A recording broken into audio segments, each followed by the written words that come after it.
মন্তেশ্বরে মল্লযুদ্ধ থামার নামই নেই। বিগত কয়েকদিন ধরে যে ছবিটা আমরা দেখলাম, মন্ত্রী সিদ্দিকুল্লাহ চৌধুরীকে ঘিরে বিক্ষোভ এবং তার বিরুদ্ধে বিস্ফোরক অভিযোগ দলেরই নেতাদের একাংশের। এখন আবার কি ছবি দেখা যাচ্ছে? মন্ত্রীর অনুগামীরা নেতার বিরুদ্ধে অভিযোগ দায়ের করেছেন, আর যা ঘিরে বিরোধীরা কিন্তু কটাক্ষ করতে ছাড়েনি।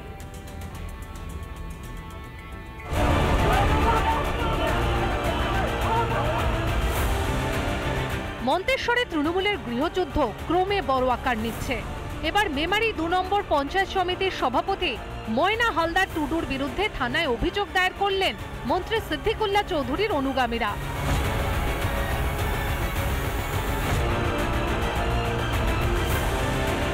কদিন আগে নিজের বিধানসভা এলাকায় চরম বিক্ষোভের মুখে পড়েন মন্ত্রী সিদ্দিকুল্লাহ চৌধুরী। মন্ত্রীর বিরুদ্ধে ক্ষোভ উগরে দেন স্থানীয়রা। সিদ্দিকুল্লাহ চৌধুরী বেঈমান তো, হাতটা জোর করে বললো যে আমাকে ভোটটা দেন, আমরা সব সমাধান মিটাবো, কোনো ব্যবস্থা নেই।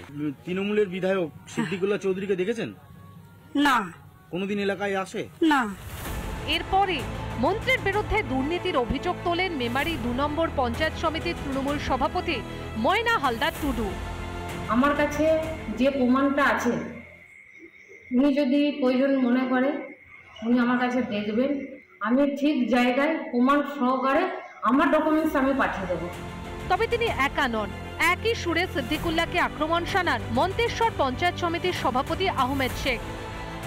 উনি নিচে সব থেকে বড় যদি তোলাবাজ হয়, তাহলে সব থেকে বড় তোলাবাজ হচ্ছে মন্ত্রী সিদ্দিকুল্লাহ চৌধুরী, সব থেকে বড় তোলাবাজ। এবার ময়না হালদার টুডুর বিরুদ্ধে থানায় অভিযোগ দায়ের করলেন মন্ত্রীর অনুগামী স্থানীয় নেতাদের একাংশ। যে মন্ত্রী জনাব সিদ্দিকুল্লাহ চৌধুরী সাহেবকে নাকি সভাপতি হওয়ার জন্য ৪০ লক্ষ টাকা দিয়েছেন। এটা সম্পূর্ণ মিথ্যা আর ভিত্তি, এই জন্যই আমরা অভিযোগ করেছি।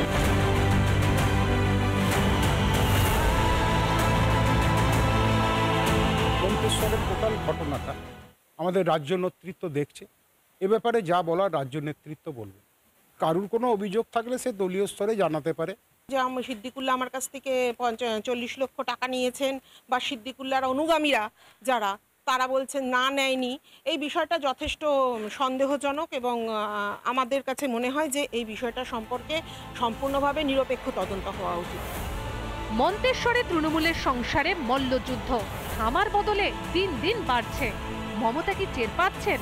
পায়ে পায়ে ২৬-এর ভোট যে এগিয়ে আসছে। রিপাবলিক বাংলা। নানা ধরনের কন্টেন্ট দেখার জন্য লাইক করুন, শেয়ার করুন আমাদের ফেসবুক পেজ, সাবস্ক্রাইব করুন আমাদের ইউটিউব চ্যানেল।